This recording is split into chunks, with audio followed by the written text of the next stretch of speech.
अगला टॉपिक है हमारा स्टैंडर्ड स्कोर्स। ठीक है, तो स्टैंडर्ड स्कोर में 3 टाइप के स्कोर्स होते हैं। ठीक है, टाइप्स ऑफ स्टैंडर्ड स्कोर देखो, जेड स्कोर, टी स्कोर और स्टैनाइन। ठीक है, तो Z score indicates how many standard deviation is a raw score is from the mean, है ना।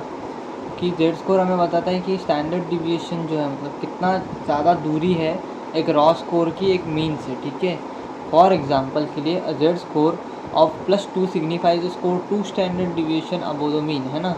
प्लस आ गया मतलब क्या, +2 मतलब क्या, अबव द मीन, है ना, मीन के ऊपर स्टैंडर्ड डिविएशन है ना। फिर wise a Z score of -1 indicates 1 standard deviation below the mean, है ना।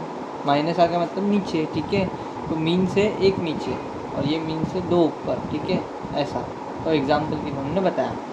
फिर जेड स्कोर क्या करते, फैसिलिटेट करते comparison across different distribution providing standardise metric for evaluation, है ना।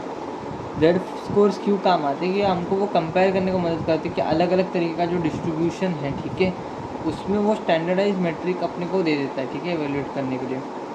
टी स्कोर्स क्या करते हैं, t scores are standardise scores with the mean set to 50 and standard deviation of 10। इसमें फिक्स रहता है कि मीन जो रहेगा वो 50 रहेगा और स्टैंडर्ड डिविएशन 10 का ही रहेगा। ठीक है, तो ये स्टैंडर्डाइज स्कोर होते हैं, सबके लिए सेम ही रहेगा। ठीक है, उसमें कुछ ऊपर नीचे नहीं करते। ठीक है, this scoring method is commonly use in psychological testing. ठीक है, इसको साइकोलॉजिकल टेस्टिंग में ही यूज़ किया जाता है, allowing for an alternative interpretation of scores by still comparing them to average, है ना। तो इसमें क्या अल्टरनेटिव इंटरप्रिटेशन भी होता है स्कोर्स का, है ना, अलग अलग तरीके से भी वो इंटरप्रेट कर सकते हैं स्कोर्स को, बट उनको मतलब कंपेयर किया जाता है एवरेज के साथ। ठीक है, तो T score helps in understanding individual performance in a context that is easy to interpret, है ना। टी स्कोर से हमें क्या मिलता है कि हम लोग वो इंडिविजुअल का परफॉर्मेंस जो है वो कोई भी कंटेक्स्ट का जो इजीली हम लोग इंटरप्रेट कर सकते हैं, है ना, समझ सकते हैं कैसा है क्या है। ठीक है, उसकी वजह से फिर उसके बाद स्टेनाइन सिस्टम क्या बोलता है, stanine system categorize scores into 9 segments, है ना। 9 सेगमेंट्स में वो कैटेगराइज करते हैं, simplifying the interpretation of performance, जिसकी वजह से परफॉर्मेंस को हम लोग इंटरप्रेट इजीली कर सकते हैं। जैसे कि scores are divided into ranges 1 to 3 for below average, below average मतलब 1 से 3, 4 to 6 फॉर एवरेज और 7 to 9 मतलब above average. While stanine scores provide a broad categorization they like the precision found in Z scores and T scores, है ना। उसमें एक broad categorisation तो मिल जाता है लेकिन उसमें प्रिसाइज नहीं मिलता अपने को, है ना, वो एक कैटेगरी होती है, एग्जैक्ट अपने को नहीं मिलता जैसे जेड स्कोर्स और टी स्कोर्स में मिलता है। ठीक है, ये हो गया तीनों का अपना क्या बोलते हैं ओवरव्यू अपन ने देख लिया क्या क्या है जेड स्कोर, टी स्कोर और स्टेनाइन। ठीक है, टाइप्स हो गए स्टैंडर्ड स्कोर्स में क्या क्या है। फिर अपन देखते हैं उसका पर्पस क्या है। ठीक है, लोकेशन ऑफ स्कोर्स। ठीक है, standard score provide clear indication of where an individual score lies with in distribution, है ना।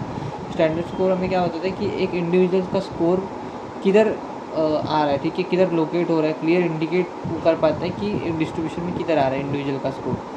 For instance standard score can compare child's weight to that of peers, है ना, कि उसके उम्र के बच्चों में, ठीक है, एक बच्चे का वेट किधर स्टैंड हो रहा है वो हमको ये बताता है। ठीक है, लाइक ऐसा एग्जांपल है offering insights into the relative standing, है ना, कि इतने बच्चों में ये इधर आता है। ठीक है, फिर this helps in understanding individual performance in the broader context. तो इसकी वजह से फिर हमको ब्रॉडर कंटेक्स्ट में इंडिविजुअल का परफॉर्मेंस या फिर इंडिविजुअल के बारे में हमको जानकारी मिल पाती है। फिर आता है cross comparison across different test. ठीक है, तो standard score enable comparison of performance across various subjects और टेस्ट।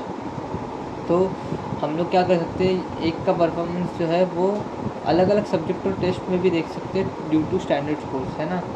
कि for example student scoring 65 in chemistry, अगर एक का केमिस्ट्री में 65 है, 75 मैथ्स में, 16 इंग्लिश है, तो ऐसा अलग अलग अपन कैटेगरीज में देख सकते हैं।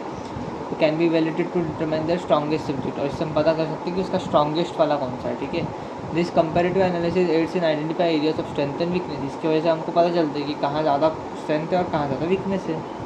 फिर आता है इंटरप्रिटेशन ऑफ परफॉर्मेंस।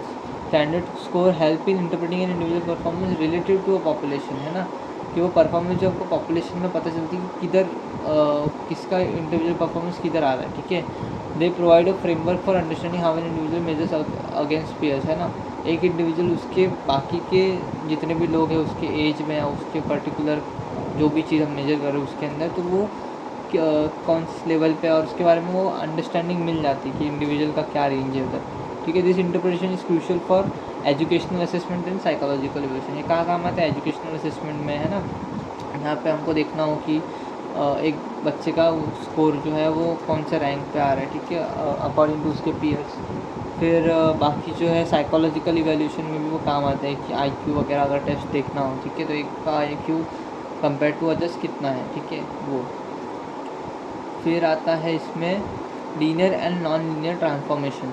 तो linear transformation, in linear transformation raw scores are converted into standard score by subtracting a constant and dividing by another constant, ठीक है। तो लीनियर ट्रांसफॉर्मेशन मतलब क्या कि रॉ स्कोर्स को पहले तो स्टैंडर्ड स्कोर्स में कन्वर्ट करते हैं, ठीक है, फिर एक कंस्टेंट को सब्ट्रैक्ट करेंगे उसको, फिर उसके बाद डिवाइड करेंगे अनदर कांस्टेंट से, ठीक है, जो कांस्टेंट उसमें है। तो this method returns the relative relationship between scores ensuring consistency in interpretation. तो इसकी वजह से क्या होता है, जो उनका स्कोर्स है, ठीक है, उसके बीच का रिलेशनशिप हमको अच्छे से पता चल जाता है, ठीक है, और कंसिस्टेंसी है कि नहीं वो दिखाई देता है। फिर Z scores are derived through linear transformation. इसमें जेड स्कोर्स जो है उनका लीनियर ट्रांसफॉर्मेशन होता है, reflecting the distance from the mean in standard deviation units, है ना। जैसे कि उसमें देखा जाता है कि जो डिस्टेंस है मीन से वो उनका स्टैंडर्ड डिविएशन होता है, ठीक है, मतलब स्टैंडर्ड डिविएशन मतलब क्या, डिस्टेंस फ्रॉम द मीन, तो वो हमको जेड स्कोर्स में पता चलता है। Non linear transformation adjust course in a way that not preserve the original relationship between them, है ना, जिसमें वो ओरिजिनल रिलेशनशिप्स नहीं रखते नॉन लीनियर ट्रांसफॉर्मेशन में, वो लोग अपने मतलब एडजस्ट करते हैं स्कोर्स को। This transformation are less common for standard score but can be applicable in different context, है ना।